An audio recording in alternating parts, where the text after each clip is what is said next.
This maximum credible accident inside the European health system is only to cope by consequent acceptance of avoidance and at least reduction strategies of already known environmental burden. And we have to establish and use primarily prevention strategies. Health costs, for instance, if we have only this small sector, the PM 2.5 fine particles. There are in 25 large European cities up to 22 months of additional life expectancy for persons over 30 can be gained if we accept this guide from the WHO. That means 31.5 billion could be saved in monetary health benefits every year, only if we diminish our fine particle problem. In our global competition of the economic system, Europe has no natural resources anymore, nearly no. Besides, we are very good in scientific research still. We have a very high, very good engineering on a high level. This is our resource for the future. We are going to diminish these last resources. The main economic impact of sick building syndrome is the reduced productivity. The EPA, the Environmental Protection Agency USA, estimated productivity losses from the office workers due to sick building syndrome of 3%, or in dollar, $60 billion in 1989. This rising up to $104 billion in 2008. And this is only an conservative estimation, not in use losses in non-office or office environment. This means our living rooms. Let me tell you a small example, just statistic. If you see the significance of small effects, if you have a mean of 100 IQ, then you see this Gauss figure on the side. This 1.5 million people, this is roughly the same population of 25 European member states in 2004. There are 10.5 million very gifted, very smart people, very clever.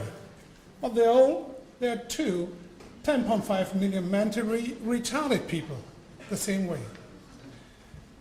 If we change this by 5 points only, if we decrease this by 5 points from 100 to 95, then you get a very high retarded population.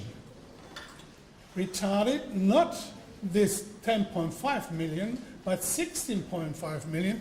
This means an increase of 50%. So, if you see that we are in the global competition, we have to save our resources by primarily prevention strategies protecting the neuroendocrine immune system from permanent physical stressors, chemical stressors, biological stressors, and psychosociological stressors, all together, wherever you can find them. For this primarily prevention strategies, we urgently need awareness of environmentally linked complex illnesses by physicians and scientists.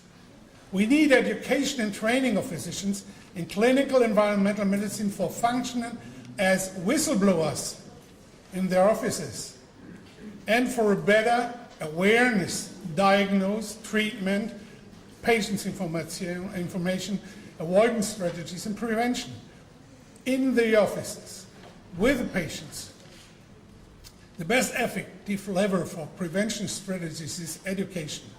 Train doctors, train nurses, architects, teachers to build the hospitals like this. Train teachers, train students first, but don't forget the postgraduate training. Teach children in the nursery schools, teachers, and school teachers as well. They are the best influence to adults inside the family. Thank you very much.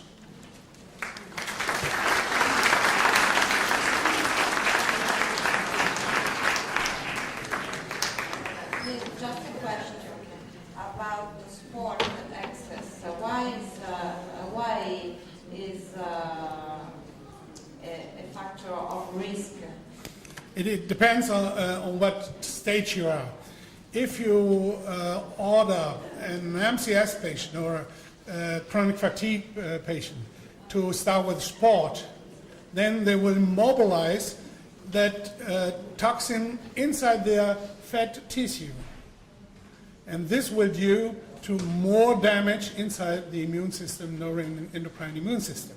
Secondly, if you have a wrong metabolism, if you don't burn fat but only sugar, you get a very high lactate level, which is damaging again. So unless you don't know where you are, if you are a fat burner or sugar burner, then you should be very careful to ask for more competition for yourself.